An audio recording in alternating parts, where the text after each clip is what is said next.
ay boyu hər həftə fərqli proqramlara və əyləncələrə gedək. Məncə də gedək. Çünki gedirik, ilk günümüzdür.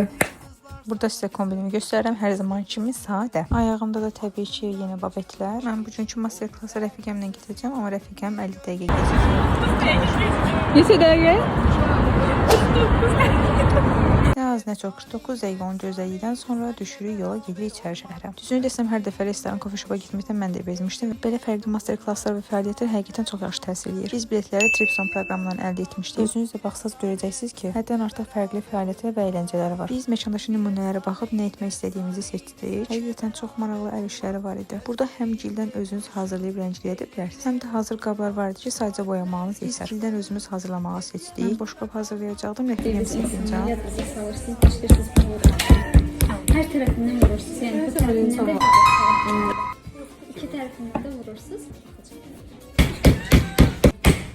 Bütün əsəb stresini uzatdıqdan sonra başlayırıq bunları forma verməyə. İşin ortasında yadımıza düşdü ki, önlüklərimizi taxmamışıq və taxıb davam edirik. Mən yenə forma verirəm. Mən boşqabı nişanlım üçün hazırlayırdım. Da artıq demək olar hazır. Rəfiqəm də özünə fincan hazırladı. Yenə işimiz bitdikdən sonra əllərimizi yuduq və rənglənmə hissəsinə keçdik. Ən sevdiyim hissəsi. Mən boşqabımı sarı lacivert edəcəm. Çünki Erol Fenerbahçe Azərkeşi hər krukda çürlüyü olmayan dostları o mənim. Rəngləməyə başlayan kimi suyu dağıtdım. Yerim açılıb ilə təmizləyirdim ki, burada da özümü biabır elədim. Nəysə, sonra heç olmamış kimi davam edib rənglədim. Baxın, nə qəşəng alındı. Sonra əricən üstünə bir dənə də belə ürək qoydum və bitdi. Bu da nəticə. Dedilə 3 həftə sonra quruyub hazır olacaq. Onu da alacağım. Biz həqiqətən çox dolu maraqlı gün keçirdik. Növbəti vloqlarda görüşənədək.